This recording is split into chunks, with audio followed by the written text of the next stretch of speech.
అదే RTV app వార్తల్ని క్షణాల్లో చదివే అవకాశం ఉంటుంది. ఒక న్యూస్ పేపర్, ఒక టెలివిజన్ ఛానల్ మీ చేతుల్లో ఎప్పుడూ ఉంటాయి. మనతో పాటు బీజేపీ ఎమ్మెల్యే పైడి రాకేష్ రెడ్డి అని ఒకసారి ఆయనతో మాట్లాడించే ప్రయత్నం చేద్దాం.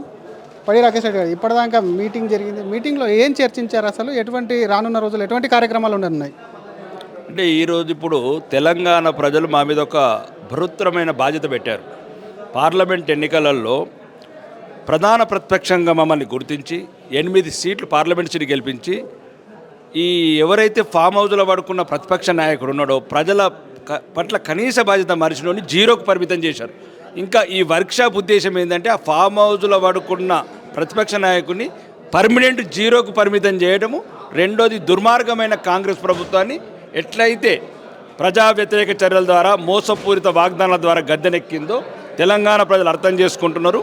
అలానే వాళ్ళని ఎట్లయితే త్వరలోనే ప్రజా వ్యతిరేక ప్రభుత్వంగా ప్రజలలోకి వెళ్ళి వాళ్ళకు ఒక నమ్మకం కల్పించి ఈ ఉద్యమం ముందుకు తీసుకెళ్ళటము, ప్రజల తరపు నుంచి పోరాటము, వచ్చే ప్రభుత్వం ఎట్లా ఏర్పాటు చేయాలనేది ఎన్నికల ద్వారా అంతే.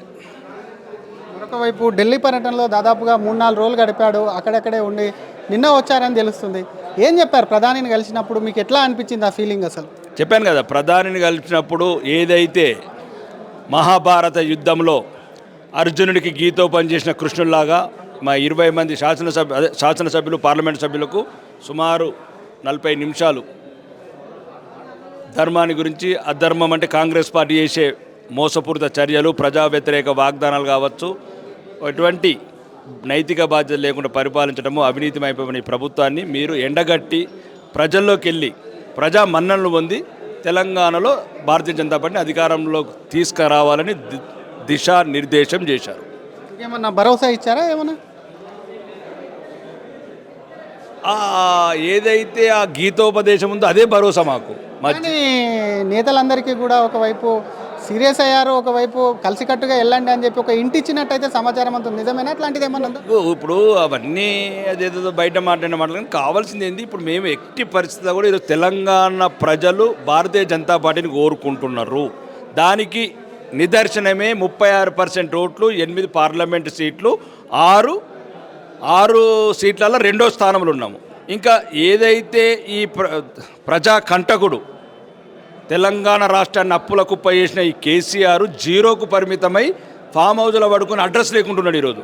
అట్లాంటి ఆ జీరోని పరిమితం ఎప్పటికి జీరోని చేయాలనేది ఉద్దేశం. కానీ బీజేపీ ఎప్పుడు చెప్తా ఉంటుంది మేమే ప్రతిపక్షం, మీరే ప్రధాన ప్రతిపక్షము, మేము ఆల్టర్నేట్ అని చెప్తుంది. కానీ ఎక్కడ కూడా అది ఎన్నికల్లో వెళ్ళదు, గెలవదు అనేది ఒక చర్చ కూడా కొంతమంది చెప్తున్నటువంటి. ఎన్నికల్లో గెలిచిందే చెప్తున్నాం కదా. 30 చేవల్ ఎవరు గెలిచిండ్రు, సికింద్రాబాద్ ఎవరు గెలిచిండ్రు, మల్కాజ్గిరి ఎవరు గెలిచిండ్రు, నిజామాబాద్ ఎవరు గెలిచిండ్రు, కరీంనగర్ ఎవరు గెలిచిండ్రు, మోడీ చరిష్మాతో గెలిచినట్టు. ఇప్పుడు మోడీ చరిష్మా, కార్యకర్తల బలము, కార్యకర్తల పోరాటము, ప్రజల ఆశీర్వాదము ఇవన్నీ ఉంటాయండి. ఒక విజయం వెనుక నరేంద్ర మోడీ గారి ముందు వరుసలో ఉన్న మిగతా ఎన్నో విషయాలు యాడ్ అవుతాయి. ఈరోజు తెలంగాణలో ఒక దృఢమైన పార్టీకి నిలబడ్డది భారతీయ జనతా పార్టీ.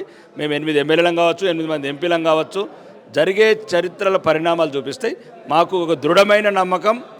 ఎట్లయితే నరేంద్ర మోడీ గారు ఢిల్లీలో లాల్ కిల్లా మీద ఎట్లయితే జాతీయ జెండా ఎగరేస్తున్నాడో మేము కూడా గోల్కొండ కిల్లా మీద జెండా ఎగరేసేది పక్కా భారతీయ. రాకేష్ రెడ్డిని ఏమన్నా స్పెషల్గా పలకరించి ఏదైనా చెప్పారా చెవులో గిట్ట? నేను రాజకీయాలకు కొత్త అండి, అంత పెద్ద ఊహించుకోవట్లేదు. అంత సంతోషంగా ఒక కన్న తండ్రిలాగా మాట్లాడాడు. మా జీవితంలో మర్చిపోని రోజు, రాజకీయ రంగంలో ఉన్న రోజు ఉత్తేజగా చేసే ఒక అతను ఏదైతే మాకు దిశానిర్దేశం చేశాడో, ఒక గీతోపదేశంలాగా చేశాడో, నా రాజకీయ జీవితంలో ఉన్న రోజులు ఉపయోగపడుతుంది అది.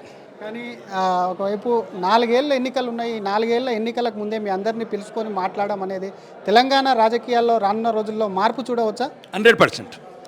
త్వరలోనే కొత్త అధ్యక్షుడు, సంక్రాంతి తర్వాత కొత్త అధ్యక్షుడు, మొత్తం ఒక కొత్త మలుపు, ఒక కొత్త ఉత్సాహం. ఈరోజు యువత మొత్తం పార్టీలకు రావడానికి ఉవ్విలెడుతున్నది. కొత్త నాయకత్వము, వేరే పార్టీలలో కూడా చాలామంది రావడానికి సిద్ధంగా ఉన్నారు. దానికి సరైన ప్లాట్ఫామ్ క్రియేట్ చేస్తాం. మొత్తం తెలంగాణ రాష్ట్ర వ్యాప్తంగా కేసీఆర్ కుటుంబం ఒకటి చెడిపోయిందచ్చు, కానీ మిగతా తెలంగాణలో మొత్తం నాయకులు కావచ్చు, అందరు కావచ్చు, ఈరోజు భారతీయ జనతా పార్టీ వైపు చూస్తున్నారు. ప్రజలకు ఏదైనా ఒక సరైన ప్రత్యామ్నాయం కావాలని చూస్తున్నారు. అది భారతీయ జనతా పార్టీ వైపు చూస్తున్నారు. మా కొత్త అధ్యక్షుడు, రాష్ట్ర కార్యవర్గము ఆ దిశలోనే అడుగులేస్తుంది. రాష్ట్రం మొత్తం చుట్టి ఎక్కడెక్కడైతే నిరాశతో ఉన్నారో, రాజకీయ ఒక నిర్లిప్త నిశ్శబ్దం నెలకొన్నదో తెలంగాణలో, దాన్ని అంతా చైతన్యపరుస్తాం, ఏకీకరణ చేస్తాం. కొత్త నాయకులను చేర్చుకుంటాం, యువతరంగానికి ప్రవేశాలు పెడతాం. కొత్త అధ్యక్షుడే వస్తారా లేకపోతే కొత్త ప్రభుత్వం కూడా ఏర్పడుతుందా రాష్ట్రంలో? కొత్త ప్రభుత్వం ఏర్పడడం అనేది అది కాంగ్రెస్ వాళ్ళ చేతిలో ఉంది. ఇప్పటికే 6 ముఖ్యమంత్రులు వాళ్ళని కుమ్ములాటలు వాళ్ళ రకరకాల, కాబట్టి అది వాళ్ళని ఎవ్వరు కూల్చే అవసరం లేదు. ఒకవేళ అట్లాంటి వాళ్ళు కూల్చుకున్న రోజు భారతీయ జనతా పార్టీ సరైన చర్యలు తీసుకుని, జరిగిందా ఈ డిస్కషన్ జరిగిందా అక్కడ? అంటే ఇప్పుడు దిశానిర్దేశం అనేది ఉంటుందండి. ధర్మయుద్ధం మేము చేసేది ఆ కాంగ్రెస్ ఆ గాంధీ ఫ్యామిలీ లాగా అధర్మ యుద్ధం చేయము. అట్లాంటి దిశలో అట్లాంటి చర్చలు ఉన్నాయి. ఒకవేళ కాంగ్రెస్ ప్రభుత్వం పడిపోయినప్పుడు అందరూ వాళ్ళ కాంగ్రెస్లో ఉన్న వాళ్ళే పడిపోవాలని కోరుకుంటున్నారు, మేం కాదు.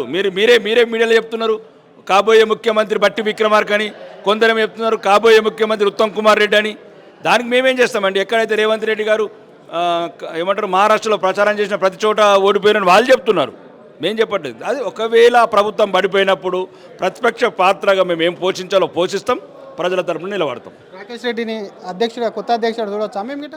అసలు ఎప్పుడు చూడకు, ఇప్పుడే కాదు 5 ఏళ్ళ తర్వాత చూడకు.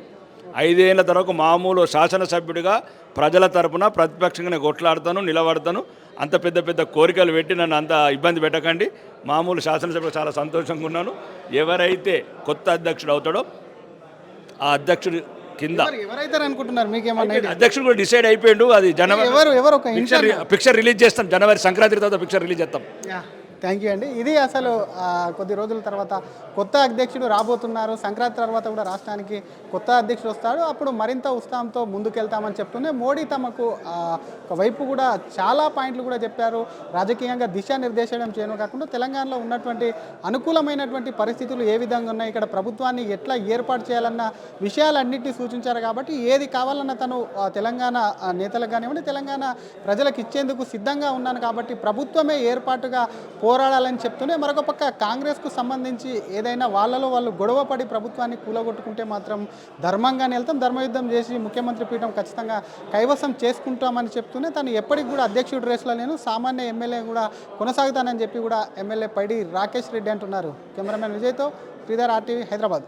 మరిన్ని వీడియోస్ కోసం ఛానల్ సబ్స్క్రైబ్ చేయండి. లేటెస్ట్ అప్డేట్స్ కోసం వాట్సాప్ ఛానల్ ఫాలో అవ్వండి. అండ్ లింక్ డిస్క్రిప్షన్ లో ఉంది.